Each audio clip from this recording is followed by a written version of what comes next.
बिस्मिल्लाहिर्रहमानिर्रहीम। नाज़रीन, मैं हूं जावेद बलोच और आपसे आज जो इस्लामाबाद की खबरें डिस्कस करनी हैं, जो पाकिस्तान की खबरें डिस्कस करनी हैं, वो इंतहाई अहमियत की हामिल हैं। अहमियत की हामिल इसलिए हैं कि सुप्रीम कोर्ट ऑफ पाकिस्तान और हुकूमत पाकिस्तान के दरमियान जो टकराव की कैफियत है, जो कशीदा सूरत हाल है, वो उसमें ख़ासा इजाफ़ा हो चुका है। और लग यूँ रहा है कि ना हुकूमत अपने पीछे जो है वो हट सकती है उन इक़दामात से,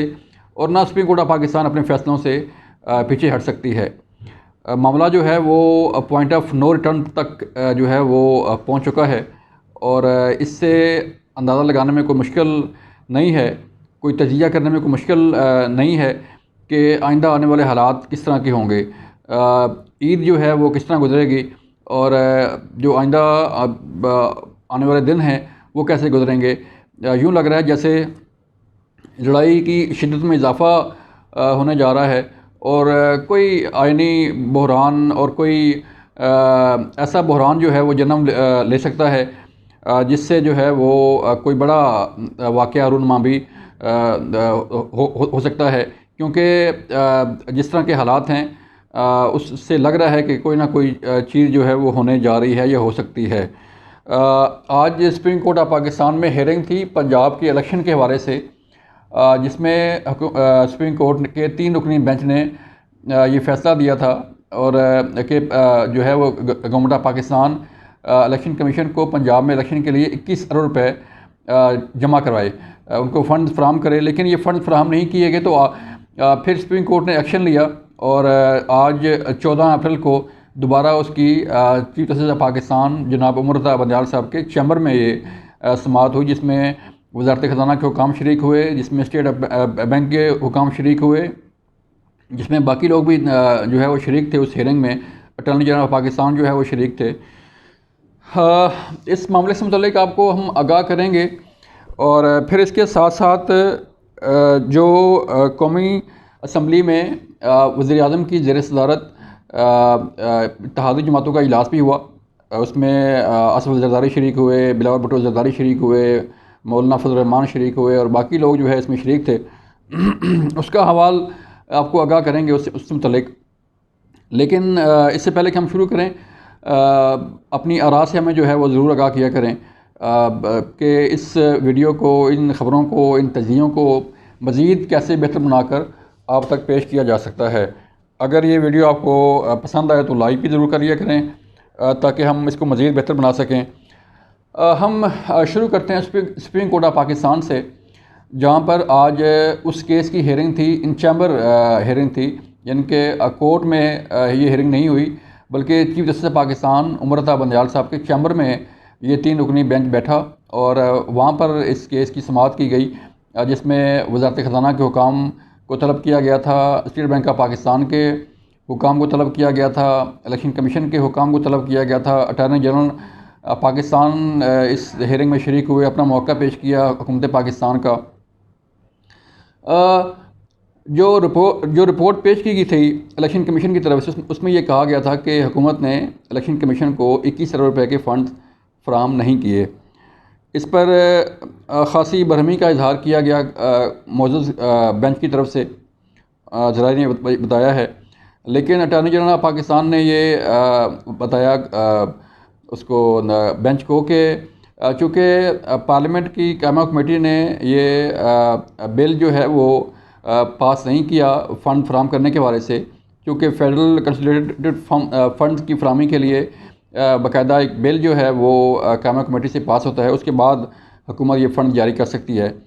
तो वो बिल जो है वो पास नहीं हुआ, इसलिए हुकूमत ने ये फ़ंड फ्राहम नहीं किए। लेकिन सुप्रीम कोर्ट के इस मौजूद बेंच ने ये फरमाया कि अगर कायमा कमेटी ने ये बिल पास नहीं किया, पार्लियामेंट से ये बिल पास नहीं हुआ, तो फिर हम डायरेक्ट जो है वो ऑर्डर जारी करते हैं। हमारे ज़राए ने बताया है कि सुप्रीम कोर्ट ऑफ पाकिस्तान ने बाकायदा स्टेट बैंक ऑफ पाकिस्तान को ये डायरेक्ट हुक्म दिया है कि वो फेडरल कंसोलिडेटेड फ़ंड से जो है 21 अरब रुपये के फ़ंड इलेक्शन कमीशन को जारी करे, और हमें उससे आगाह करे कि वो फ़ंड जारी किए गए कि नहीं किए गए। अब सूरत नाज़रीन ये बनती जा रही है कि सुप्रीम कोर्ट जो है वो अब जो है वो हुकूमत को ऑर्डर करने के बजाय डायरेक्ट इदारों को ऑर्डर कर रही है और इदारों से जो है वो फ़ंड फराहम करने का हुक्म दिया जा रहा है। तो इससे लग ही रहा है कि ज़ाहिर बात है स्टेट बैंक ऑफ पाकिस्तान जो है वो हुकूमत पाकिस्तान के मतहत है और हुकूमत पाकिस्तान ही वज़ीर-ए-आज़म ही स्टेट बैंक का गवर्नर लगाती है। और ये अमल दरामद कैसे होगा, अब गवर्नमेंट की मर्ज़ी के बगैर ये फ़ंड कैसे जारी होंगे, इस पर हम कुछ नहीं कह सकते। लेकिन जो प्रोसीजर है, जो तरीक़ाकार है वो यही है कि स्टेट बैंक जो है हुकूमत की मर्ज़ी के मुताबिक काम करता है और कहाँ पे क्या फ़ंड्स इस्तेमाल होने हैं, कहाँ फ़ंड जाने हैं, कहाँ नहीं जाने हैं, इसका फ़ैसला डायरेक्ट स्टेट बैंक जो है वो नहीं कर सकता। स्टेट बैंक सिर्फ जो है वो कस्टोडियन है उन फ़ंड्स का, उस सरमाए का जो हुकूमत पाकिस्तान का सरमाया है और पाकिस्तान का सरमाया है, उसका एक कस्टोडियन के तौर पे जो है वो बैंक काम करता है। लेकिन इस ऑर्डर के बाद जो है वो गवर्नर स्टेट बैंक या स्टेट बैंक के हुकाम जो है वो किस तरह इस फ़ंड को जारी करेंगे, उसकी समझ जो है वो किसी को नहीं आ रही। इससे होगा क्या?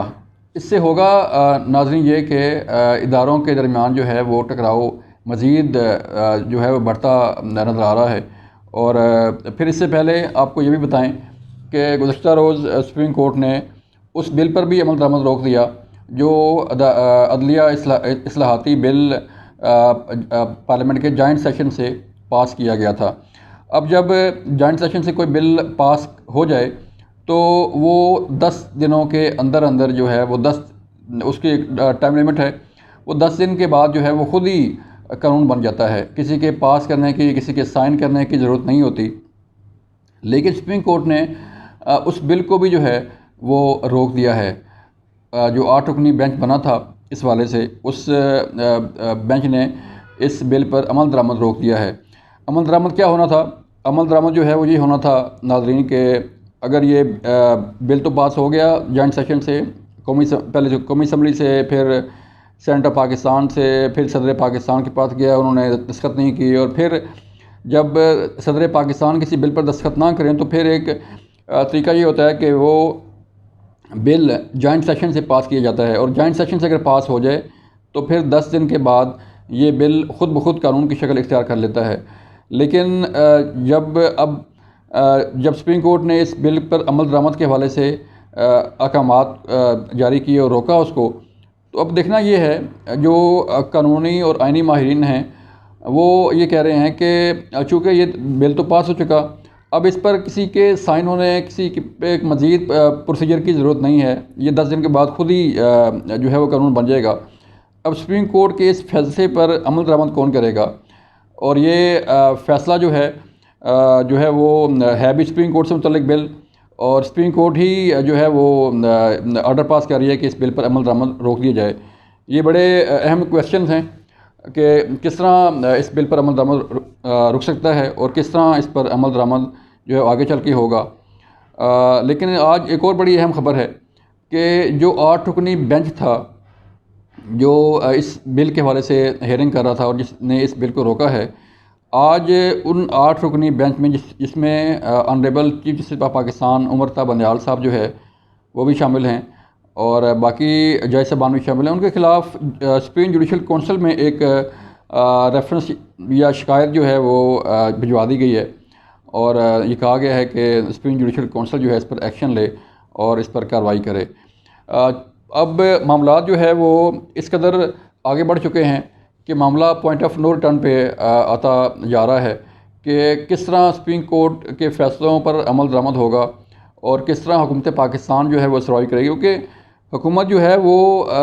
उनके इक़दामात से ये नज़र आ रहा है कि हुकूमत ये चाह रही है कि किसी न किसी तरीके से इस सारी सूरत से निकला जा सके। इसलिए जो है वो आज जब ये हेयरिंग हुई इन चैम्बर तो हुकूमत ने डायरेक्ट ना नहीं की, ना सुप्रीम कोर्ट को चैलेंज किया कि हम ये फ़ंड फराहम नहीं करते, बल्कि उन्होंने कहा कि कायमा कमेटी जो कि ज़िम्मेदार है ऐसे फ़ंड की फराहमी के लिए बिल पास करने में,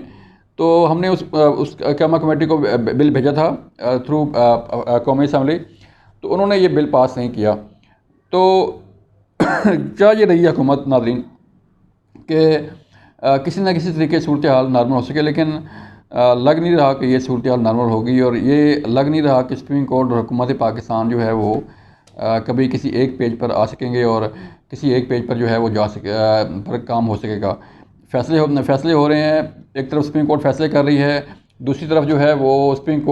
हुकूमत जो है उसे मानने से इनकार कर रही है। बीच में नुकसान जो है वो पब्लिक का हो रहा है, मुल्क का हो रहा है, माशी सूरत हाल जो है वो ख़राब तर होती जा रही है, अमन अमान की सूरत हाल ख़राब तर होती जा रही है। तो ये मामलात कैसे आगे बढ़ेंगे, इससे जो है वो सूरत हाल बड़ी ख़राब होती नज़र आ रही है। और आइंदा चंद दिनों में आप देखेंगे कि सूरत हाल जो है वो और मज़ीद ख़राब होगी, जब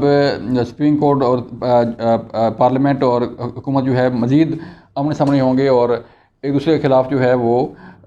फ़ैसले आ रहे होंगे, ऐलानात हो रहे होंगे, करारदादें पेश हो रही होंगी जो पहले भी हो रही हैं। तो इस सारी सूरत हाल में जो है वो सूरत हाल नॉर्मल हमें होती नज़र नहीं आ रही। इस वजह से यूँ अपडेट्स आती रहेंगी, हम आपको आगाह करते रहेंगे। अपना ख्याल रखिएगा। अल्लाह हाफ़िज़।